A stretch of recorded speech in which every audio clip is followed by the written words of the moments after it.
zona kalau zot lok che Hitler khan tinge judami te kha atha vak na chan khale tinita judami te hi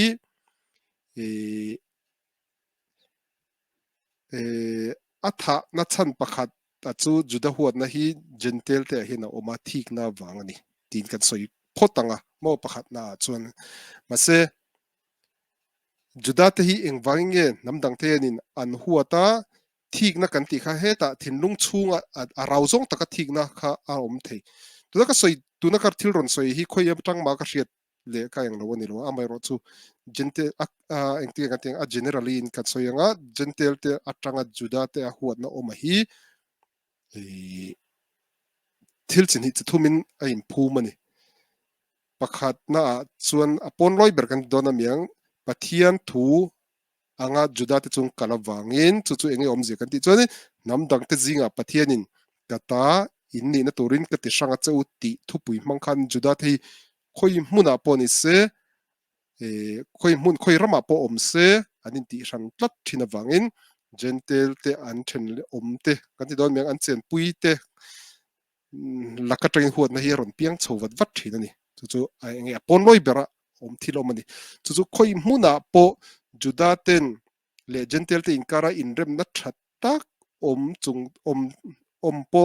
ni se a hnu rei vak lawa hianin juda te huat na hi ron lang chhuak vat thina ni kar masa loka kan man zota khanuka chung changa po khan kan soi to e tunge Greek ho khamo atira Alexanderan Jerusalem aron lak chuan Israel te khan an lo lom ma ti chuan an kar khan in chian thatna omani Alexander dam chung in juda te ne na nin kar kha tha tina thi nu de apo a do dan zam kan ti don an thi nu de kum somruk chung po khan that takin juda te chu khan tri tani ma se juda ten Jentel te kan ti pui ve theilo thil tam takaron om chho khanga khanin mo entiran man lai te phechon han soitai lak tun lai chho po ka soi kai thawanga man lai a chuan Jentel ten thil an ti reng chuan an lal te mo Jentel te thil ti pui ni reng a chuan milim biak na tel kher thin ani mo tun lai a po ni se ka soi kai lo ka tun lai po ni se hun ser an ti thin ani mo Jentel ten na tlang an ti mo khoi amo ti ul pon chuak se mo veng chung ti ul pon chuak se an chuak main an pathian hin an in hlan thap zelani an ma ni ngai a chon thil tha chu ni ma se juda tin kha teng hang kan tel pui ve thei lo boni o kan amen pui thei lo kan don mia kan vatrom pui thei lo nan pathian biak na te khatiang kha kut ni pakhat purim chung changa po hamanan Israel te ron huat chho na than po lal engke kan teng lal ruai juda te nang kil pui du lo na chho ve la tang ni a in phum chho khatiang te ai gupta rama englo hun lai Alexander thi nu de ya juda te huana talmai hun lai mo tianga te pochona run an khuwa an dong song thal tuk juda te poni na thatak takan nei ma se an thenom khoveng te na anin huat na ron ir chua chona chu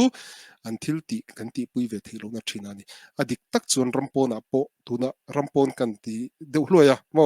a bikin milon zot tu te mizoram aten omta mizoram ate po di na taka chun halakha ang tik taka kan kal don chuanin thil tam tak kan che level te na min huat the tur tam tak a omani entirnan an chian ni thani po kan tel pui theilo achan chum an pathian biak na hmuna chang zel ani mo khatiang khan an hla sakna bula kan om ve theilo an hla sak kan ti chuan an pathian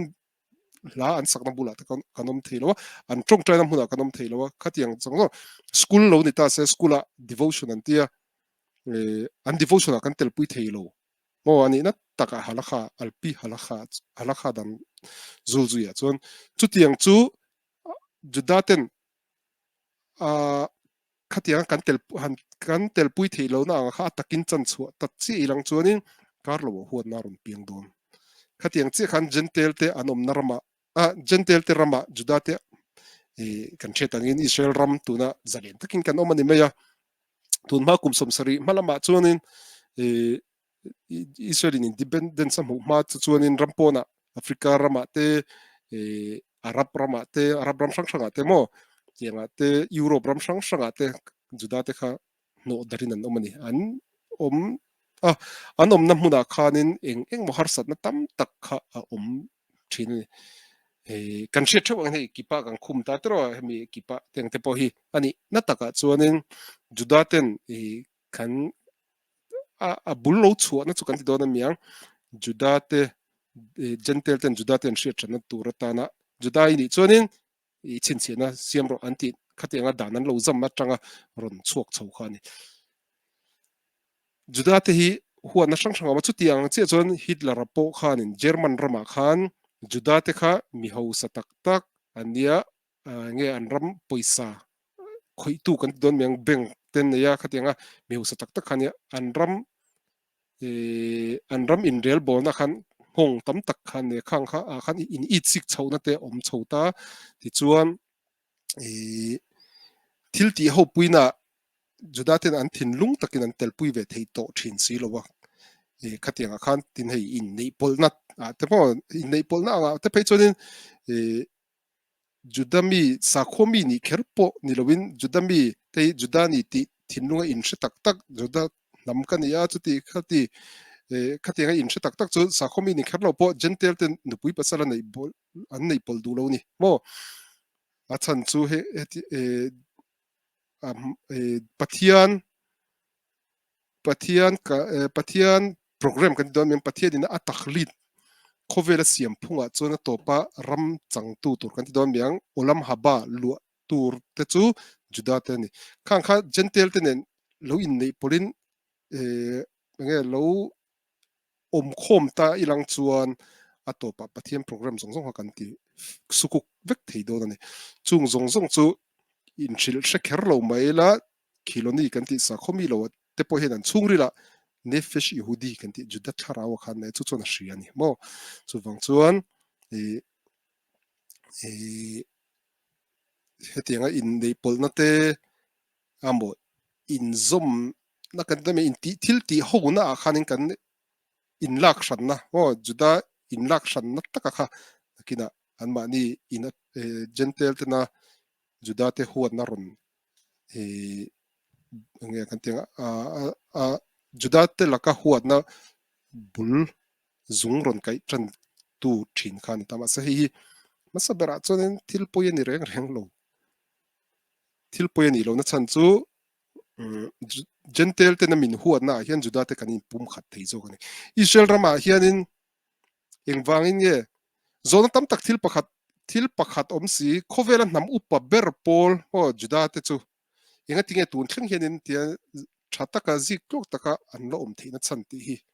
manai nam kan mu plishtim ho kan ti mo engti mizo tong khan an ti kha pale ni lo philistia kan ti ho te kha khoya ge tun lai om tak khoya man om to lo tro ai gupta mi ho kan ti te khoya ge om tak khoya man om to ro tro tu na chonin ai gupta ram kan ti Egypt te chonin arab ho ve kan om to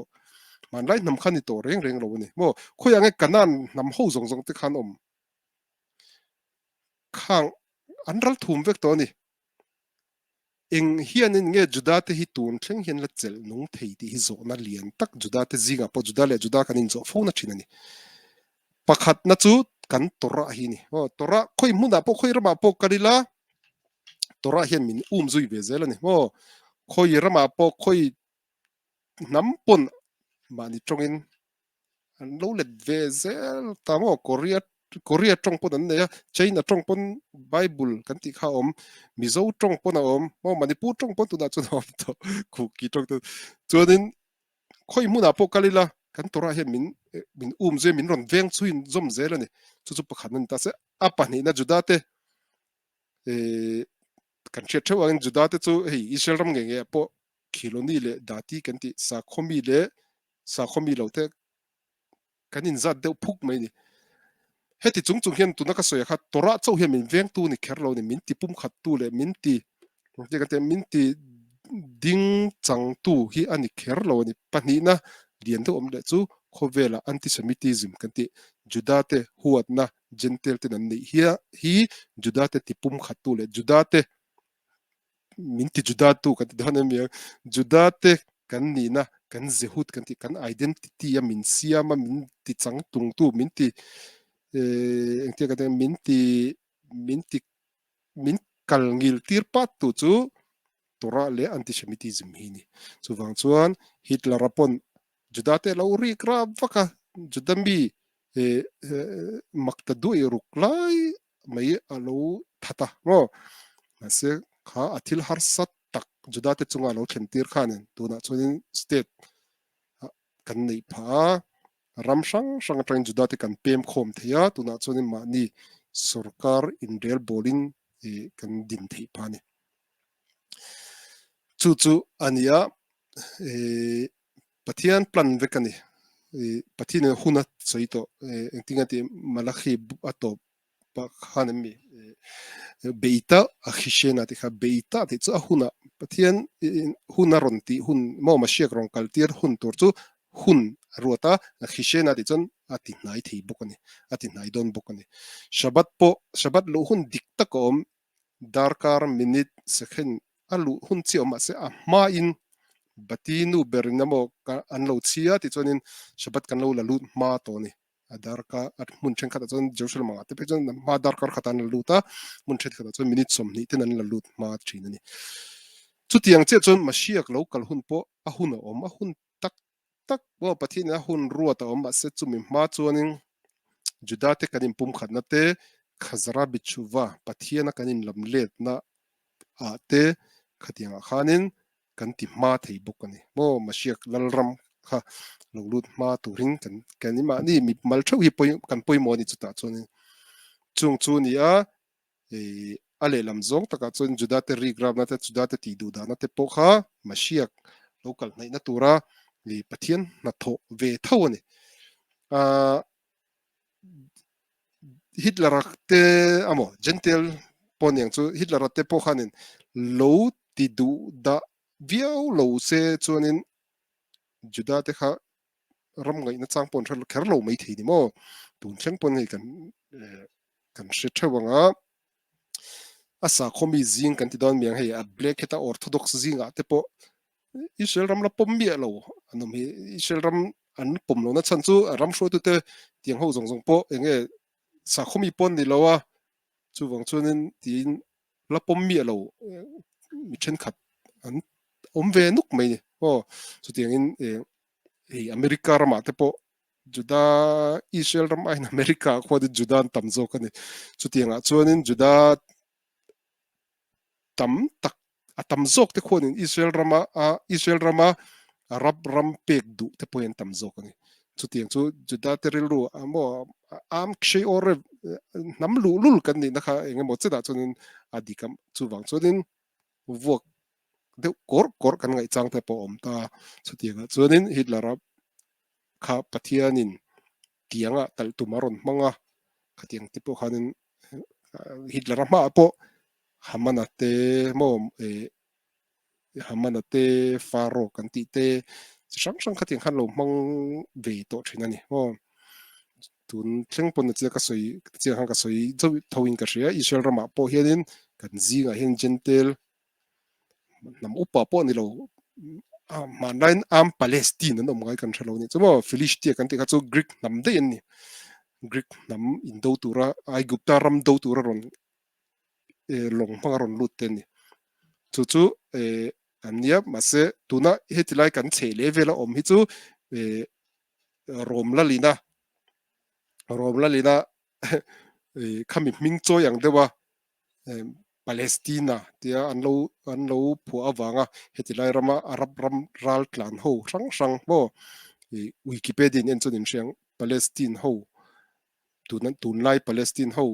i khoi tang lo kal ngen ti chan ram sang sang ram panga ve lai tang ron ral tlan ho ten ta man lai nam khan ni lo tin heng howi am po ni lo ni arab naman nia am Palestina om lo wa am arabi ho ni mo arab kan ti chan thaler